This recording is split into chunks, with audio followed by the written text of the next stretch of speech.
Yes, sir. Yes, sir. Yes, sir. Ladies and gentlemen, thank you once again for tuning in to another episode of GOW, the Generation Wrestling Podcast. As always, yours truly, the franchise, aka the showstopper, better known as the GOW's resident tribal chief. And with me, as always, I couldn't do it without my brother, my partner, my family. He is the flyest in the room, Mr. 1, 2, 3. Pin that ass down, K Breezy, aka EC's resident Isaac Hayes, King Tuco in the building. Bro, what's good? Man, you know what's good, man. It's that Monday night block party, man. And you know it's the Mhm. GOW.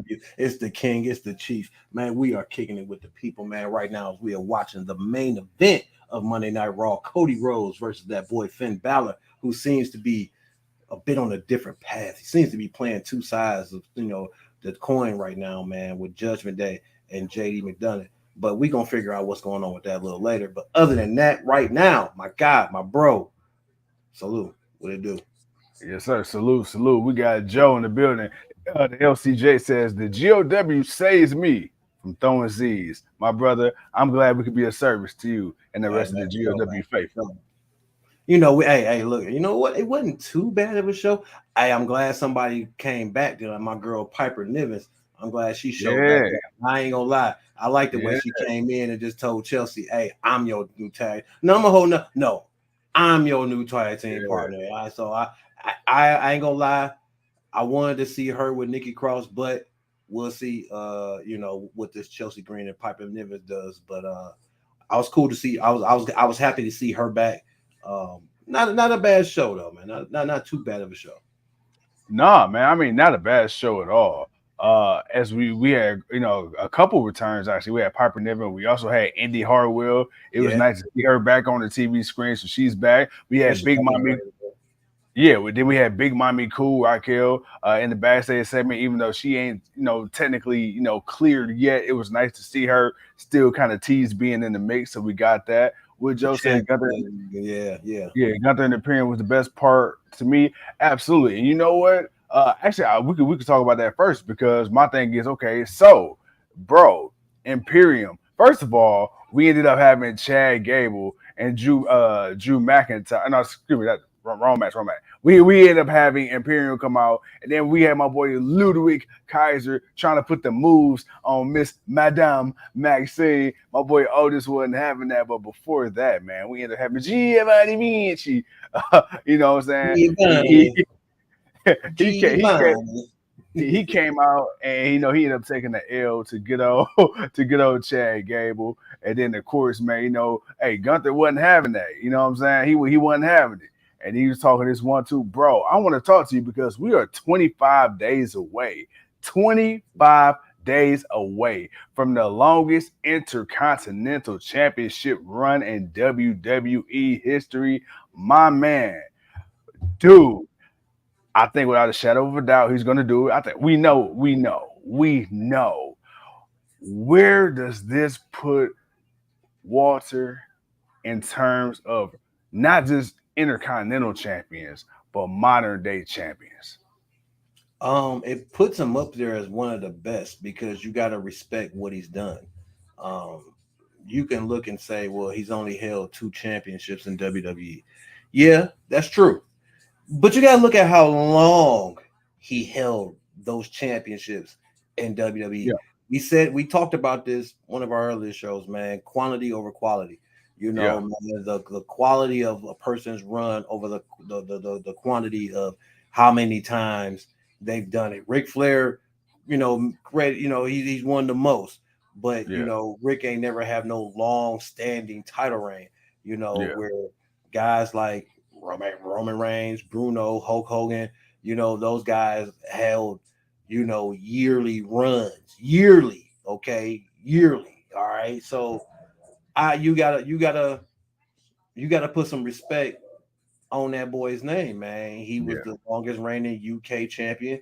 He coming to WWE. He comes to the main roster. He wins the Intercontinental Champion. He's 25 days away from being the longest and the the longest in history. So Yeah. you got to put some respect on that, man, because it ain't like he you might you the Drew McIntyre and Walter match is probably one of the weakest matches I've seen him have. You know, that wasn't a total squash match. That was just for him to get over, but a legit serious match. Like he's had some bangers of some matches. So I'm not what's up, Leo? What's up? I'm sorry, not Leo, Lee. What's going on, Lee? Um I put respect on that man's name, man, because I look at the length of time that he's held that championship. I look at who he's beaten while holding that championship, man. And you got to put some respect on that man's name.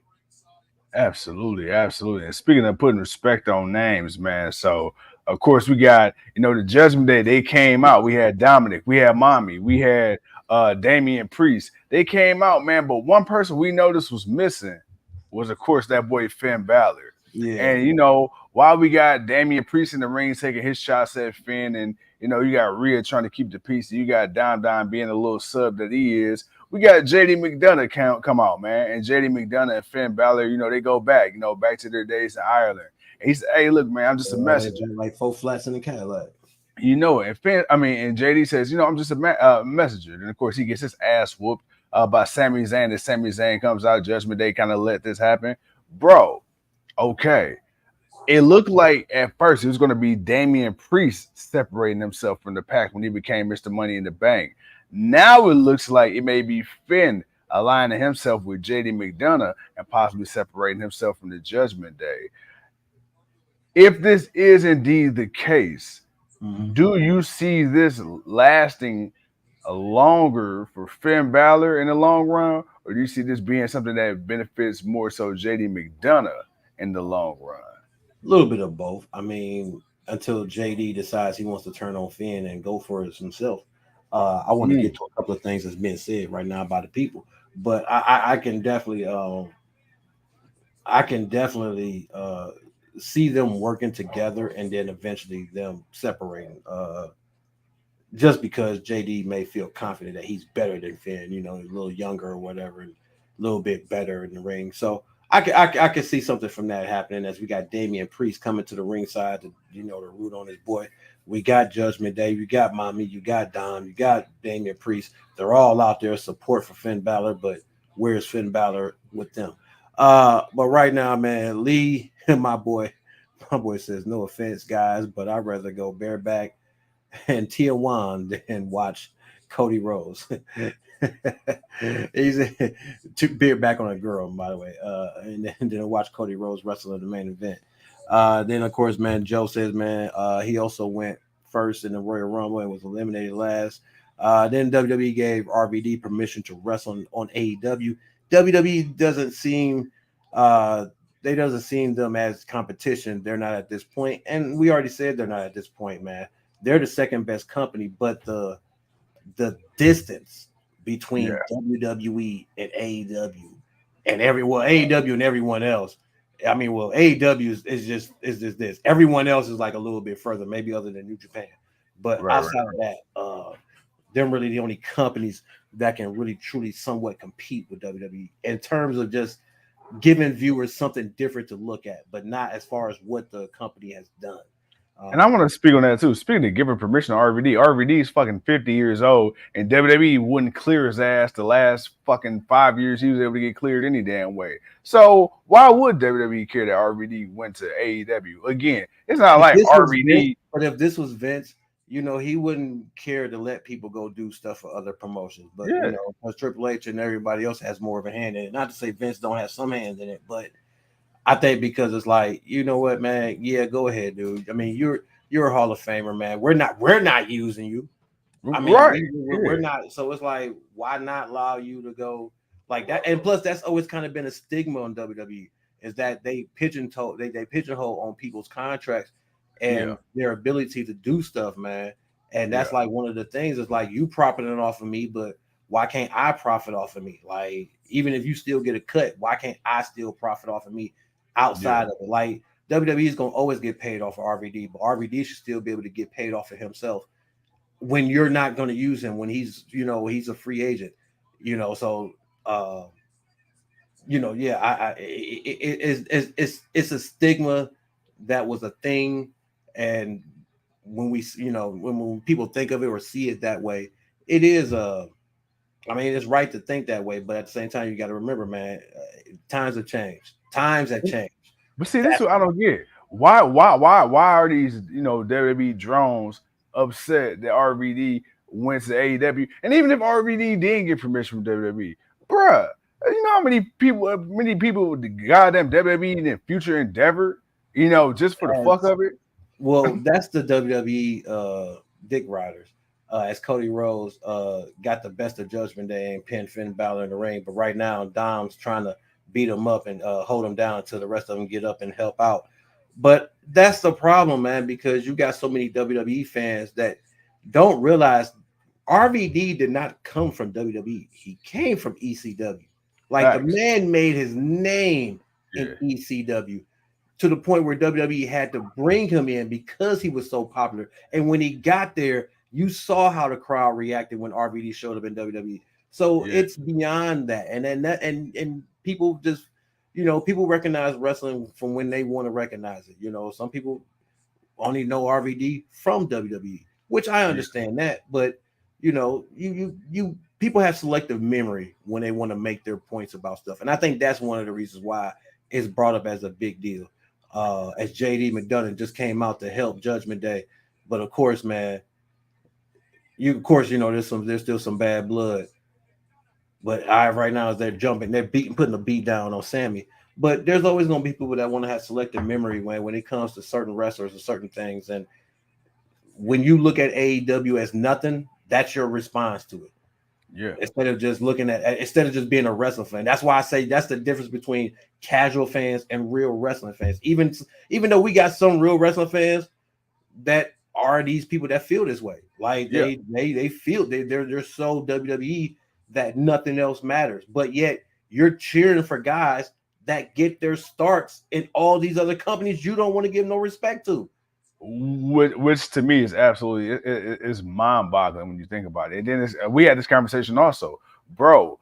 People hate the company so much, you will watch it just to have something negative to say. It's like I don't understand how miserable you got to be. That's like me saying fuck the Pittsburgh Steelers and watching every game hoping they lose. I don't give a shit about Pittsburgh. Okay, fuck them. All right, now with that being said, we got that. William says, I seriously love money. But I want to finish right quick before we get back to the show. Lee says, and congrats to Dewdrop. Her tights probably smell like Ric Flair after a night. What the fuck did you read? Dude, man, because, man, the people deserve the right to be heard. And I didn't have a few drinks, so I'm willing to read it. And William says, I seriously love mommy. What up, William? Don't shit on RVD. How dare you? Hey, man, people are, hey, look, you and Lee, hey, man, y'all the second match on the card between the main event of Franchise versus the LCJ. Me and Leo on commentary. Earl's got the ring bill. He the ringside announcer. He got double duty. Y'all the second match on the card, man, because y'all we gonna need a tag team match, man. Y'all gonna have to tag. Got to give people a tag team match before the main event. I'm Mr. Money. I'm Mr. Money in the Bank, man. I'm a special attraction, man. The LCJ ain't got what it takes to go one-on-one with the franchise. All right, we're gonna let that. We're gonna leave that there. LCJ. Right now, though, I ain't gonna lie. Stay his ass at home. Right now, Finn Balor and Judgment Day is putting people through tables, and Finn Balor just giving coup de grace out like he's Oprah. Like, you get a coup de grace, you get a coup de grace, you get one through the table. You're like, God damn, Finn.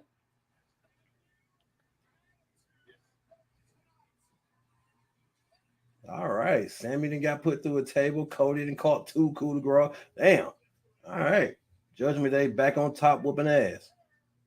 Well, at least say like Teddy tag team match. Tag team match. You got to get a tag team match, man. You got to get a tag team match, man. You got to get one. But yeah, man. Let's kick the rest of this show, man. Of Raw, man. As Judgment Day is done, putting making their name known. Put some respect on that name. Just sat on that boy with the flex. Hell no. Rhea Ripley. Hello. I mean, well, she's already been a flex. Good God. All right. All right, man. Yeah, for the rest of the show. Yeah, man, because I'm sleepy as shit. All right. So we had Sami Zayn, JD McDonough earlier tonight. Of course, Sami Zayn, man, he ended up winning via haluva kick. We got Chelsea Green in the back, man, with Adam Pearce. She won us the whole, tag team auditions. Her girl Sonya Deville is injured with an ACL injury. She'll be out for the next 6 to 8 months. You already said it. Piper Niven, she came back and said, "Hey, look, I'm your partner now." Snatched that tag team, belt through it across her shoulder. So I guess right now we got Piper Niven and Chelsea Green as your tag team champions, which I'm not mad at. That's going to be a different dynamic compared to her and Sonya, because now we know Piper. She's going to be the power of that team. Yeah, so we're interested to see how that works out. And on top of that too, I mean, you got Chelsea, who's a little bit more, the flair and the flamboyance of the group, and you got Piper, man. She just, hey, what FTR say? Hey, no flips, just fists. Now Piper might give you a flipper too, but hey, that's a bad woman right there. It's low flips. It's flips that are amazing for her, but yet they're not out of pocket. They're just good. Hell yeah! And plus, on top of that, come on, we missed what the fuck is on TV right now? Oh, sorry. Man, that's that new Craig Robinson show. I just clicked off of it. Man, bro, all I seen was a dude on all fours.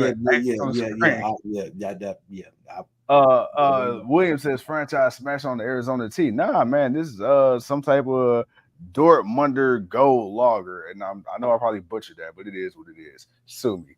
All right, so after that, man, hood bilingual, baby, hood bilingual, hood bilingual, and then like I said, of course, so we already talked about Gable versus Vinci. We had a recap of course, Jay turning on the bloodline again, threatening to leave, which now they wrote them off TV, like you said, like you mentioned. So they're gonna be done for a while. Then look, man, we get that boy Drew McIntyre and the original bro himself, Matt Riddle. Yo, I think you feel the way I feel. And what I mean by that is this. I was happy to see Riddle back, but I instantly kind of like got very annoyed at the fact that you had Drew McIntyre come back, which I thought was going to have a promising singles run, and then you throw him in the tag team. I love Riddle, but I thought, okay, cool. Man, Riddle, he had his time with Randy Orton. Randy got hurt. Okay, it is what it is. I feel like this is the time you could have pushed Riddle as a singles guy. And I damn sure don't want you taking the last part of Drew's career, making him a tag team guy. What did you think? I think they're about to set up Drew to turn heel. Explain. So when Drew was having his interview and then Riddle walked up, he wasn't a whole 100% with the whole wanting to tag team up with him. Yeah. Drew seems more focused on winning world championship gold again. Yeah. Which is cool. So the fact that he wasn't so like on board with Riddle and what he wanted to do, even though he did come out with him, but that's just Drew that's just Drew being Drew. Love to fight, love to go out there and have battle. And it's not like he didn't think that Riddle couldn't hold his own. Obviously, we know Riddle can hold his own. So it was just a fight, just for them to go out and have a nice little fight. All right, cool. And then the whole thing with the New Day with Xavier Woods coming out looking like he's a third member of Billy Nilly. And of course they came out with the chairs. hey, you peeped that too? You peeped that too? Came out with the white folding chairs. yeah. Oh, I most definitely peeped that because I'm like, why the hell they got folding chairs in their hands and they just talking? But yeah, most definitely gotta most definitely noticed that. But it's just watching Drew's reaction and then wondering what they talked about when he returned, man, because he couldn't have been just okay with coming back for that. And then I feel like they're finna go. I think it's time for, plus I think it's kind of time for Drew to change. Like Drew's been this baby face for quite a while now. Bobby Lashley has turned heel face 3 or 4 times, and it's worked for him. But he's flipped about 3 or 4 times. Drew has been Drew for the last 4 to 5 years. So I see a heel Drew McIntyre going up against a Matt Riddle, and that, and then they're going from there. Now where we Okay. go from there? Yeah, that's why I say I see a heel Drew, because he's serious about wanting to be heel champion. I mean, a world champion instead of being a tag team champion with Riddle. And maybe this will be the thing that kicks Riddle away from the tag team division, because I don't want to see him there either. I already told you, if it's not going to be Chad Gable, I already think it's going to be Riddle that may dethrone Walter for that Intercontinental Championship. So I can see this being a good build up for Riddle to get to Walter again, to prove that he really is ready for him by going against a guy like Drew. This has nothing to do with nothing, but William says franchise is a Jack Perry guy. I was a Jungle Boy guy. Jack Perry got a little work to do. Jack All Perry got to work. right. Gerald, what up, man? What up, Gerald, man? Will, Leo, man, Gerald, we got the LCJ, man. We got the people in the building, man. Man, we got the people. Taylor, Come on, Hey, they coming to fuck with the GOW, man. Come on, that's what we do. Of course, man. Of course, absolutely. That's what we do. As we over here sipping on a brew, and you sipping on that sleepy juice, man. That sleepy juice. Yeah, boy, it sure do get to sleepy juice. What Gerald says, Balor will eventually turn on Judgment Day. Yeah, I could either that or they'll turn on him, but there will be a turn or something. But no, man, that's what I think of that Drew versus that Drew and Riddle. I see Drew turning heel soon. That's what I see. Nah, I do too. And my thing is, hey, I'm down for a heel Drew. But the only thing that kind of has me like, I'm kind of like, not really 100% sold on it, is because in that recent interview he did, he says, and he kind of alluded to John Cena. He was like, yo, I will only turn heel if it absolutely 100% makes sense. And then he went on to say how he likes doing the community events and the stuff for WWE, like kind of being the face. And he was like, I understand why John Cena never really wanted to turn heel. Bruh, that's all that is. That's all that is, man. I don't know. That just makes you deny it more. So when he does it, it's like F you, okay?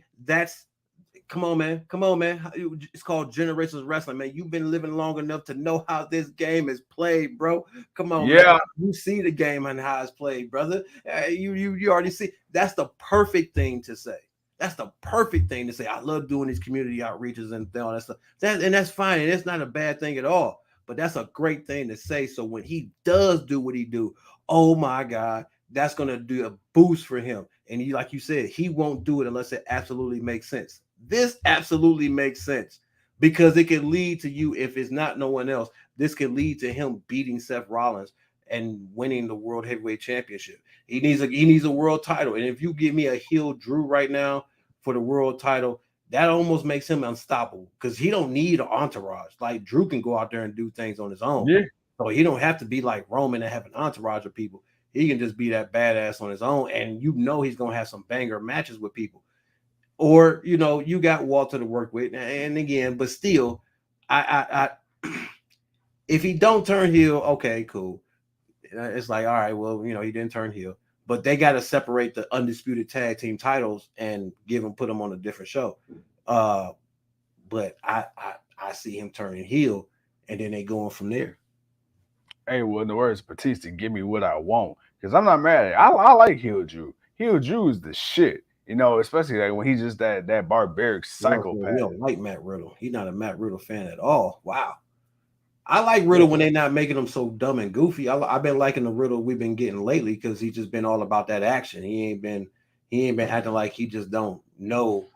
He's just that oblivious. Like, nah, he been about that work. But I like his in ring. He's pretty good in ring.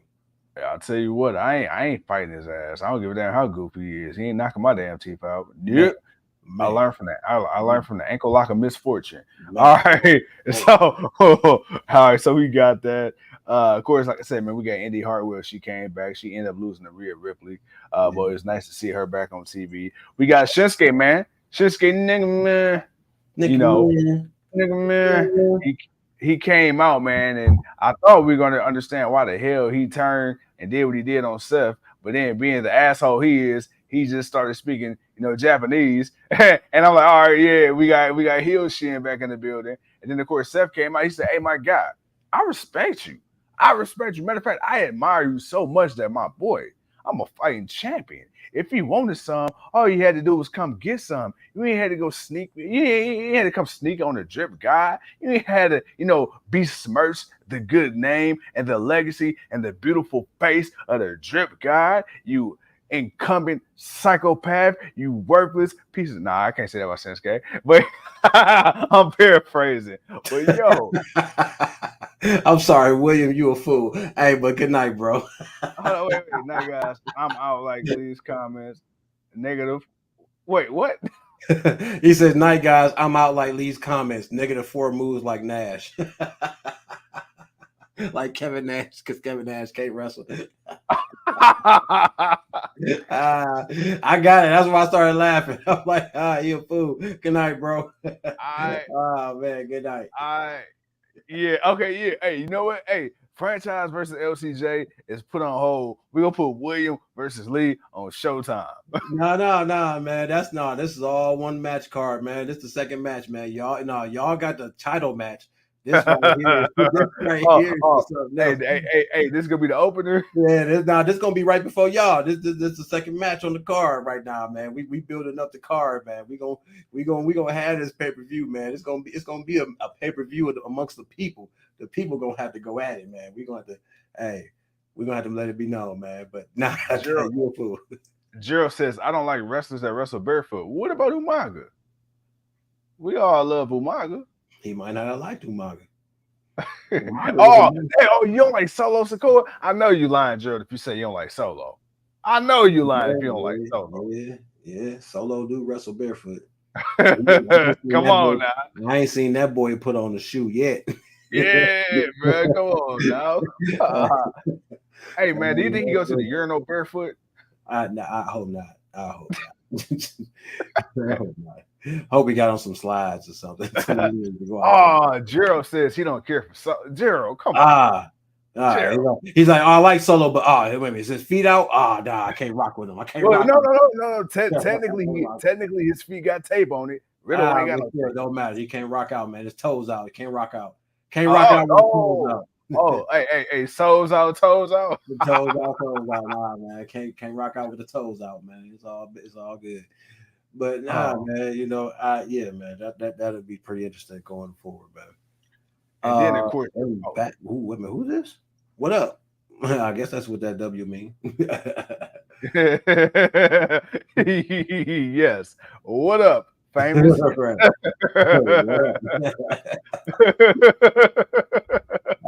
It just popped up.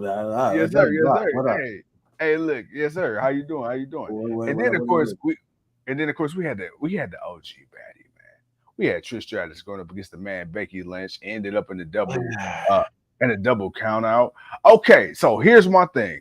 I didn't care for the double count out. I understand that. I think you said we'll get the Hell in a Cell. Just a steel cage. Steel cage. Okay, and that's a match that Trish Stratus has went on record and said that she's never had, that she's always wanted to have. So I get it. But I will say this. The match was decent up until the double count out. I didn't like the double count out. Wifey wasn't even watching the match, and she would look up and call out bad shit. So it was below mid for me.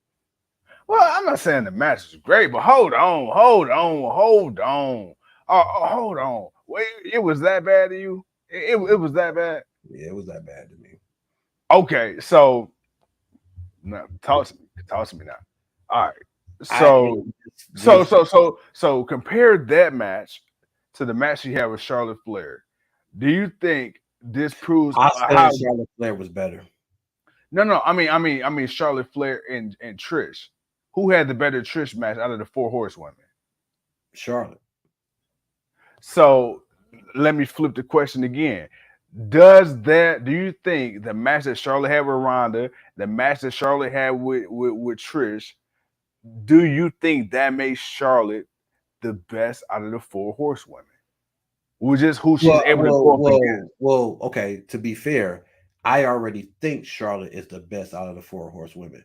you ain't even got to compare even matches. If you telling me to name my 4 horsewomen, What up, bro?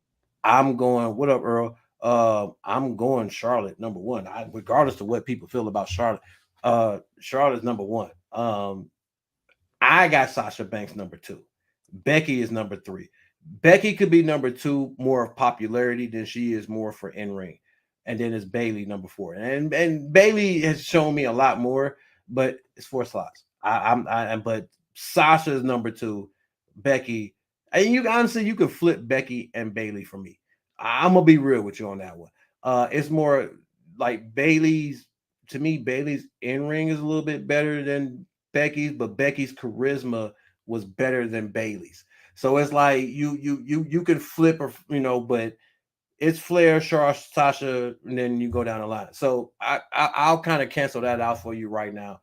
But looking at this match tonight, I felt they would have kind of like even if it was going to end in the way it ended, I feel like they would have gave the people something to look forward to, knowing you were going to set it up to a steel cage match. I didn't get that. And for them two to be, and you can say, well, Trisha's been back long enough. I'm pretty sure she's been working in the ring and, just kind of getting the rust off of her. I didn't expect a 5-star match, but damn, you could have gave me 3.5 stars. I didn't feel like this was 3.5 stars. I feel like I got cheated out in this shit. And then it ended the way it ended. And yeah, that, but the steel cage match, they're going to have to step up their game. Like that, like flat out. Like, and I love both of these women. Yeah, I want to see it, and Trish has never been in the steel cage, so if this is what you build it up for, okay, cool. But as far as watching the match, nah, bro, this was below mid for me. I got to keep 100. It was below mid, and the steel cage match is definitely gonna have to up their game. They're gonna have to definitely up their game for real. My boy said, "Keep it a funky brisket." That boy said man, it was real talk for below. real fans, man. That's what we say every time, man. Real talk for real fans. Let's go. No, absolutely. And Jero says Bianca keeps getting screwed on rematches after losing the belt. Funny you said that. I was listening to Booker T earlier. He said at this point, all they doing is trying to build up them title ranks for Bianca Belair. They padding them stats. Bianca at this point, man, you can already say if she was to retire today, she would be a Hall of Famer. At this point, they trying to get them title reigns up. She got more than enough time to make meaningful reigns. But I think at this point, she a 3-time women's champion on the main roster, and she's still fairly young in her career. Yeah. So I'm not really too worried about that because Bianca got plenty of time to grab that title back or the Raw title again, whatever she chooses. And plus, they've already fixed the issue of Becky coming in and squashing her at SummerSlam. Mm-hmm. When she won the title back, she held it for the next year and a half as she became the longest reigning WWE Women's Champion. So she already got her get back. Plus, she's won 3 WrestleManias in a row. So it ain't like they've done her too dirty. Like, but wrestling, you understand, it's still wrestling. Wrestling's gonna have its moments where it's gonna be, oh my God, and then what the F. And then so you're gonna always have those 2 moments. If I'm not mistaken, has she? I know technically she won a match. Was that, I can't remember, was that Charlotte she pinned or was that Asuka? She pinned Asuka because she was in the figure 8 with Flair. So technically, she still got one more horsewoman to beat. Yeah, she got Flair. They still have it. They got to pay off the Flair Bianca because they really haven't given us that. Like it started out being that, but Asuka was in the middle because Asuka was getting the title, then she stole the title. So right now at this point, and plus also you have to realize Bianca is just coming off of a lengthy title reign. Right now, man, like for her to even win at SummerSlam was cool, but there was a bigger picture, and that was for Io and for them to push forward. Bianca had her time. Like now it's time for someone else. I'm not mad because Bianca's been dominating for the last 3 years, man. Like she's had her run. She had a 3-year run. No, it wasn't Roman Reigns type, but yet she was in big matches. She fought for the championship. She won. She held it. She defended it. I'm not tripping about it. Yeah, we can say we want to see her, be on top because we want to see her be on top. obviously, but everybody can't be the champion at once. So And it I'm is gonna be what honest. it is. And I'm gonna be honest. I hated. I'm not gonna lie. At the time, Mhm. I hated when Becky came back out of nowhere at SummerSlam and she But that squashed. built up her heel. That was the thing. It No, built no, her heel. it did, but looking at it now, and this is the thing about hindsight is 2020. Because Yeah. back then, I was one of those people. I'm like, oh man, here they go again. And I think I think it hurt it so much because we just was fresh off of Kofi getting squashed by Brock like that, and then for that to happen to Bianca at the same, like damn hard. But Yeah, now it was looking at the representation was coming out of some of us. That's the let's yeah, be real. The yeah, representation was no, no, coming out of some of us on facts, how we were looking at yeah, it. Yeah, no doubt. facts. You know? But to see how that moment led to her having one of the greatest runs and her making all this history as a champion, and to see how that actually ended up making the man character relevant again. Because remember, Becky turned heel because the man was kind of getting stale. So when Becky and Bianca, when they had that match at SummerSlam, and then Bianca won, and Becky showed respect, and then started going back to the man, the people's champ, and all that, it's like it worked out for everybody. So no, man. But Earl says EO should not be the champ. And then Gerald says EO having a belt is a joke. Have y'all not seen this woman in NXT? Oh, come on, King. That's your girl. Tell him. Hey, look, look. I know EO winning Money in the Bank was fine. The only thing that will bother me is if they don't do anything with her. That's what's going to bother me. That's what's going to make his point. Because if they don't do anything with EO, now EO's got to go out here like, okay, they let her come out and she beat up Asuka and Charlotte, and then that was it. You didn't really you didn't really get to hear really too much from her or see much from her. So I need them to do something with her and not do to her what they just did with Asuka. Like that's the problem. Like you got to really do something with her to really make people like, all right, we understand the choice and opinion. But EO stock has been rising since he showed up on SummerSlam.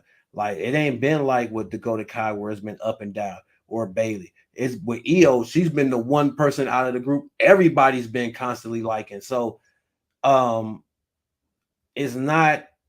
Is it too quick with Money in the Bank winners? You can always say it's too quick. The people can say the Miz was too quick.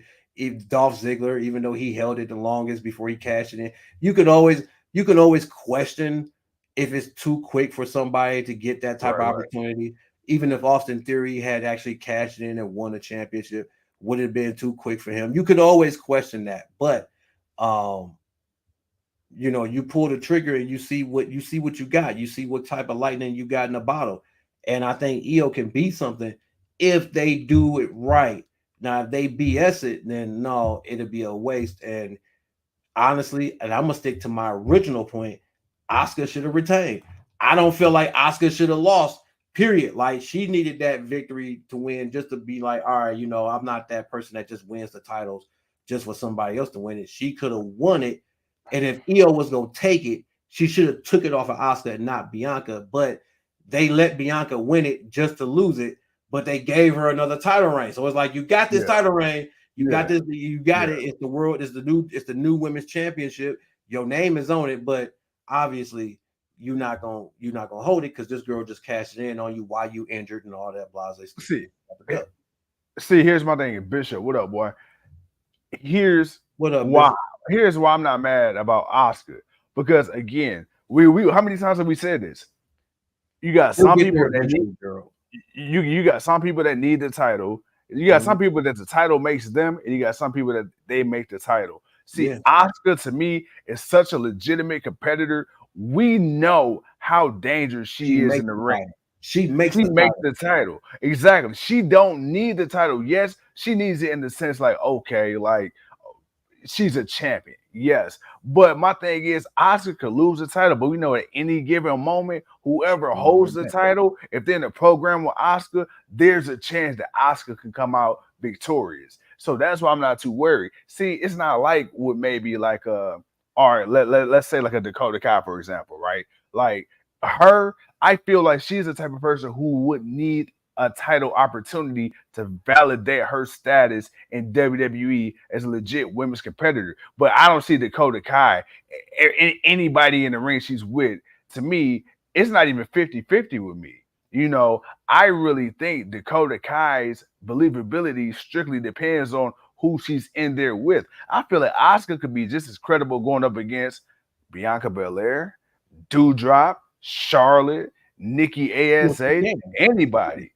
So that's the only reason why I'm not too mad. And then she lost, but she lost to Belair, who just came off that historic run. And then Belair lost to Io, but that's after she was in that hellacious match. So it's like the way they all lost, it was super believable. It ain't like Oscar just got like dusted.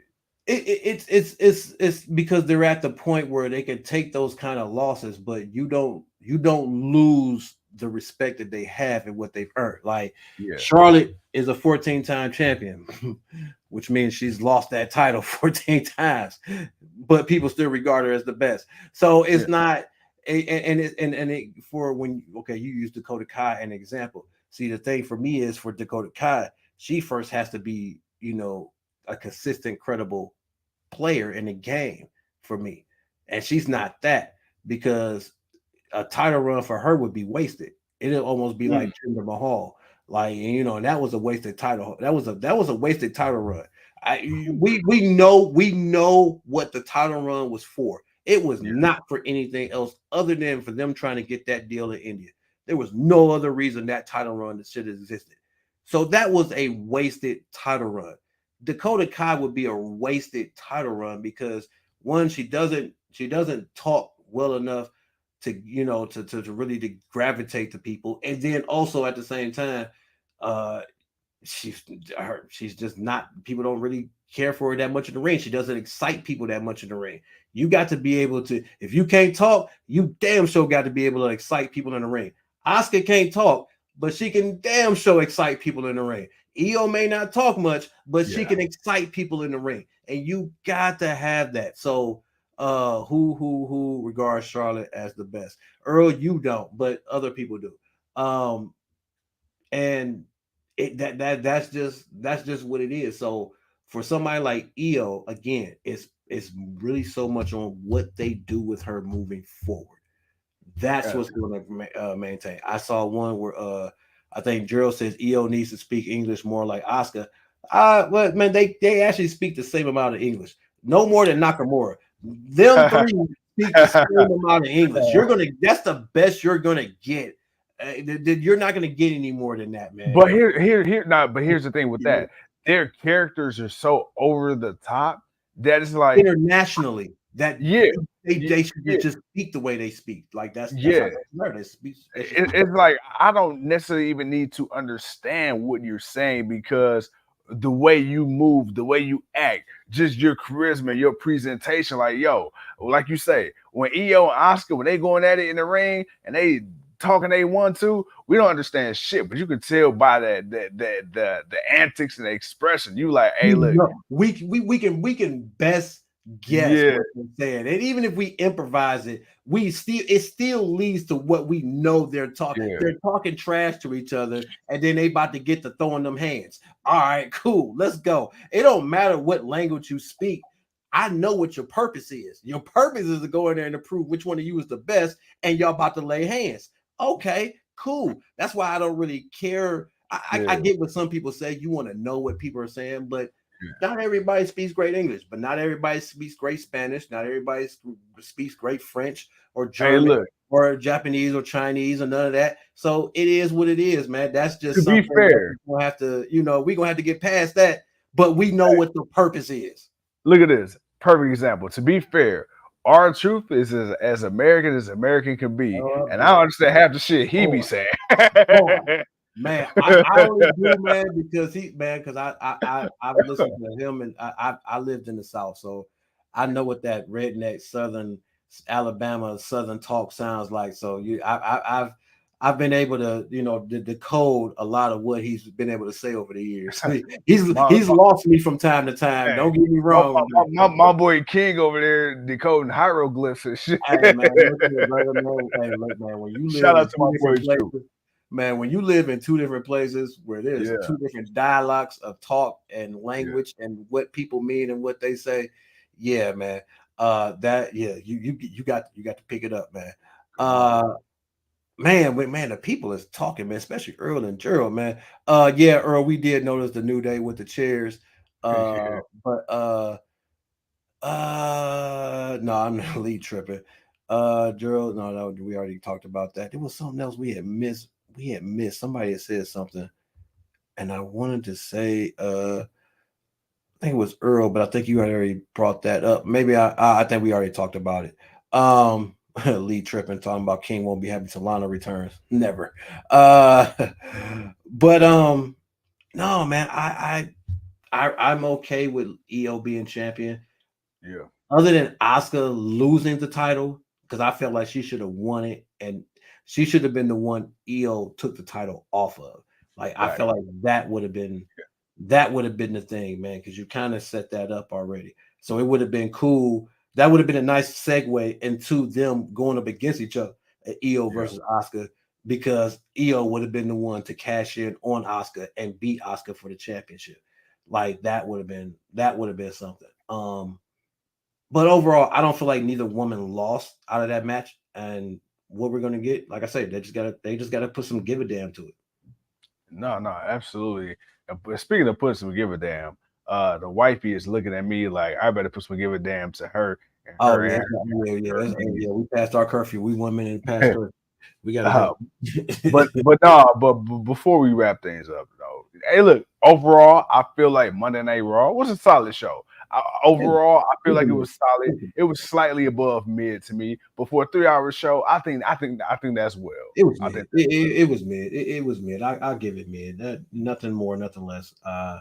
There was some nice things. There was actually more nice things and some other things that I thought, okay, I can see that kind of happening. That like, you know what, I like this week. Okay, cool. It wasn't bad. So I mid. Like I say, mid, just pure straight mid. But yeah, we definitely enjoyed it. bro. Before we get out of here, man, any final thoughts, man? Any final words for the people? By the way, shout out to the people, everybody that tuned in. Thank you. Earl gave it a 2.8ish. Hey man, you know what? That's the that's about right, Earl. I can definitely agree with that. Bishop says, "Oh, wifey with the folding chair. You know it's folded up and ready to go. I'm just waiting for it to come swinging into the picture. Not on my end, his. But other than that, man, man, it was a cool show. Appreciate the people, man, showing up, talking out. Lee, William, Champ, Gerald, Berto. somebody else, and then we had a new person come on, but they didn't say anything else, and I can't remember what the name was. All I know is they're like Mbapp famous. Yeah, Mbapp famous. Yeah. But other than that, man, we appreciate the people hanging out. And we'll see y'all Wednesday, man, for sure, man. Gerald with the woo at the end. But yeah, we'll see y'all Wednesday, man, for that AEW Wednesday night block party, baby. Yes, sir. Yes, sir. Yes, sir. Ladies and gentlemen, boys and girls of all ages, thank you once again for tuning in to another episode of GOW, the Generation Wrestling Podcast. I'm the franchise. He's the king. And until Wednesday night, we'll see you when we see you, baby. Chill. Peace.